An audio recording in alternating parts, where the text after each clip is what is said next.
हाय। आज की वीडियो में हम बात करने वाले हैं चेस्ट गैप के बारे में। मतलब जो चेस्ट होती है उसके बीच में जो गैप होता है उसे कैसे कम करें।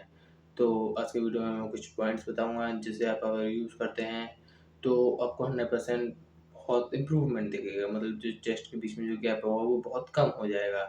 और वीडियो शुरू करने से पहले मैं एक बात बताना चाहूँगा, ये चैनल बेसिकली सेल्फ इम्प्रूवमेंट और फिटनेस के ऊपर होने वाला है। तो अगर इंटरेस्टेड हो तो सब्सक्राइब इट। तो चलिए शुरू करते हैं। तो पॉइंट शुरू करने से पहले मैं कुछ बताना चाहूँगा। ये जो गैप होता है ये बेसिकली जेनेटिक्स के ऊपर डिपेंड करता है। मतलब आपके फादर के होगा या फिर आपके ग्रैंडफादर के होगा। ये बेसिकली जेनेटिक्स वाइज चलता हुआ आता है। ये मतलब अपने आप ग्रो नहीं होता है। ये आपके फादर के होगा तभी आपके होता है, ठीक है। तो हम इसे पूरी तरीके से ख़त्म नहीं कर सकते हैं। तो हम इसे मतलब ऐसे कर सकते हैं कि हम चेस्ट को ग्रो करेंगे। हम जब चेस्ट को ग्रो करेंगे तो उसकी मसल्स जब ग्रो होंगी तो वो जो गैप होगा वो कम शो होगा। जब ज़्यादा बड़ी मसल्स शो होंगी तो उसके बीच में जो गैप होगा वो कम शो होगा, ठीक है। अब हर लड़के की चेस्ट डेविल लेट जैसी तो नहीं हो सकती है। हाँ देखो, उसकी चेस्ट काफ़ी इम्प्रेसिव है, माना कि वो एक्स्ट्रा लेता है, बट उसकी चेस्ट फिर भी इम्प्रेसिव है। तो अब जो तुम्हारे पास है तुम्हें उसी में सर्वाइव करना सीखना पड़ेगा, ठीक है। तो अब मैं कुछ एक्सरसाइज बताऊंगा जिससे जो तुम्हारा गैप है वो कम नोटिसेबल होगा और तुम्हारी चेस्ट की जब मसल ग्रो होंगी तो उस पर नोटिस कम जाएगा, ठीक है। तो चलो शुरू करते हैं।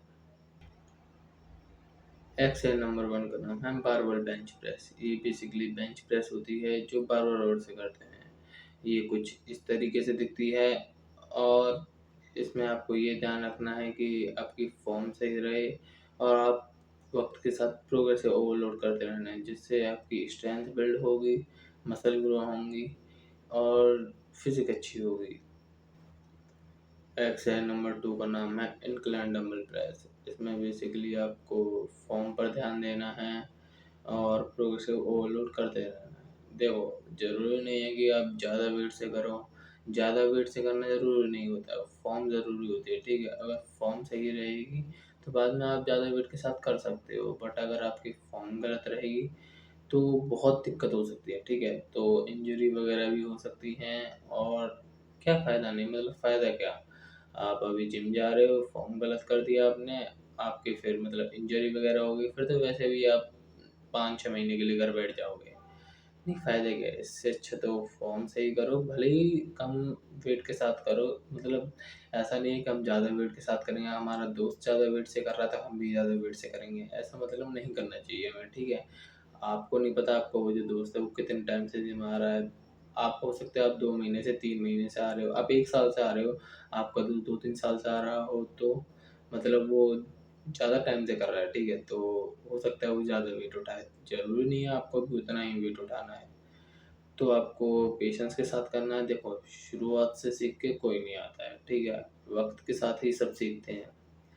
तो आपको अभी स्टार्टिंग में फॉर्म पर ध्यान देना है। अगर आपकी फॉर्म सही रहेगी तो आप बाद में जाके आप भी ज़्यादा वेट उठा सकते हैं। अगर आपकी फॉर्म गलत हो गई तो बेफालतू में इंजरी वगैरह हो जाएगी, उसका कुछ फ़ायदा है नहीं है। तो इंजरी ना करवा के इससे अच्छा फॉर्म सही रखोगे। आपको सारी एक्सरसाइज में जितनी भी एक्सरसाइज बताऊँगा सब में आपको फॉर्म सही रखनी है, ठीक है। ज़रूरी नहीं है आप ज़्यादा वेट उठाओ, पहले आप हल्के वेट के साथ शुरू करो, ठीक है। उसके साथ धीरे धीरे प्रोग्रेसिव ओवरलोड करते रहना, उसकी कोई मना नहीं कर रहा, ठीक है।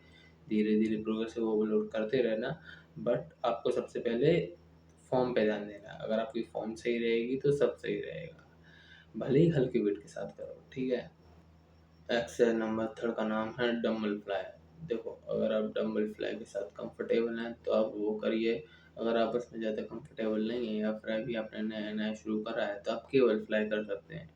ऐसा दोनों में कुछ ज़्यादा बिगर डिफरेंस होता नहीं है। दोनों में आपको बेसिकली मिडिल चेस्ट ही ट्रेन करनी पड़ती है, ठीक है। बेसिकली उसमें वही ट्रेन होती है। तो आप अगर डंबल फ्लाई के साथ ज़्यादा कंफर्टेबल हैं तो आप वो कर सकते हैं, वरना आप केबल फ्लाई भी कर सकते हैं, ठीक है। एक्सरसाइज नंबर 4 का नाम है पुशअप्स। आप ये 3 सेट 20-20 रेप्स के कर सकते हैं। आपको इसमें ये ध्यान रखना है कि आपकी फॉर्म सही रहे और प्रोग्रेसिव ओवरलोड करते रहना है, ठीक है। आपको इसमें करना है फुल रेंज ऑफ मोशन और स्लो। आपको फुल रेंज ऑफ मोशन आपको पूरा नीचे तक जाना है, अच्छे से और फिर अच्छे से ऊपर आना है, ठीक है? और स्लो करना है आपको, जिससे कि आपकी फ़ॉर्म सही रहेगी और आपको फ़ॉर्म ध्यान में रखना है, ठीक है? पुशअप करते में आपको दिमाग में सोचना है कि आपका बॉडी कैसे नीचे जा रही है, कैसे ऊपर आ रही है। उससे क्या होता है, आपका माइंड मसल कनेक्शन अच्छा होता है, ठीक है? अगर आपके पास मिरर वगैरह है तो आप उसमें देख सकते हैं, अगर आपके पास मिरर नहीं है तो आपको सबसे पहले माइंड में सोचना है। अगर आप जिम में जाके पुशअप कर रहे हो तो कोई दिक्कत है ही नहीं, आप मिरर में देख के कर सकते हो। मिरर में देखना मतलब मिरर में देखते रहो और फिर पुशअप करो, ठीक है? स्लोली करना है और अच्छे से करना है, ठीक है? फिर तो आप उसमें देख सकते हैं। और अगर आप जिम नहीं जा सकते हैं, ठीक है? मतलब आप जिम नहीं जाते, आप घर पे ट्रेन करते हैं, तो अगर आपके घर पे मिरर है तो अच्छी बात है, और अगर मिरर नहीं है तो टेंशन लेने की बात नहीं है। आप मतलब माइंड में इमेजिन करो, आप दिमाग में इमेजिन करो कि आप जब पुशअप कर रहे हो तो कैसे लगते हो, मतलब कैसे आपकी बॉडी किस पोजीशन में है, जब आप नीचे जाते हो तो किस पोजीशन में जा रहे हो, कैसे ऊपर आ रहे हो। इससे क्या होगा, इससे एक फ़ायदा होगा, आपका माइंड मसल कनेक्शन अच्छा होगा। जब माइंड मसल कनेक्शन अच्छा होता है तभी सारी मसल्स अच्छे से ग्रो करती हैं। एक्सरसाइज नंबर 5 का नाम है डिप्स। देखो, इसमें आपको अच्छे से फुल फॉर्म के साथ करना होता है। अगर आप अभी बिगिनर हो तो मैं आपको बिल्कुल रिकमेंड नहीं करता कि आप ये करो, ठीक है? अगर आप थोड़े बहुत इंटरमीडिएट लेवल के हो तो आपको ये करना चाहिए, क्योंकि ये थोड़ी हार्ड होती है, ठीक है? पुशअप वगैरह तो आप फिर भी कर सकते हो, बट ये थोड़ा हार्ड होता है, और अगर आप गलत फॉर्म के साथ करोगे तो कुछ फ़ायदा है नहीं है। अगर आप इंटरमीडिएट लेवल के हो और आप ढंग से मतलब सही फॉर्म से करते हो तो आप ये कर सकते हो, बट अगर आप बिगिनर हो तो मैं बिल्कुल रिकमेंड नहीं करता हूँ। और आपको हफ्ते में मैक्सिमम 2 टाइम्स ट्रेन करनी है चेस्ट, ठीक है? आपका अगर कोई भी मसल ग्रुप हो, आप उसको हफ्ते में या तो 2 टाइम्स करो या फिर 1 टाइम, ज़्यादा करने का कोई फ़ायदा है नहीं, ठीक है?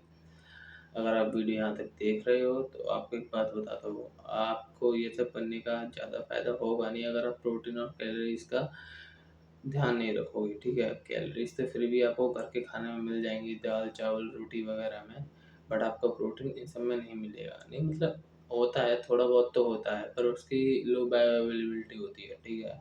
अगर आप ज़्यादा हाई बायो अवेलेबिलिटी वाला खाना खाना चाहते हो, तो उसके लिए आप अंडे, दही, दूध, पनीर ये सब खा सकते हो, ठीक है? अगर आपको प्रोटीन इंटेक के ऊपर अलग से कोई वीडियो चाहिए, तो कमेंट कर देना, उसके ऊपर एक नई वीडियो बन जाएगी। और अगर आपको और किसी चीज़ के ऊपर वीडियो चाहिए तो कमेंट कर देना, ठीक है? तो मिलते हैं नए वीडियो में, जब तक के लिए बाय एंड टेक केयर।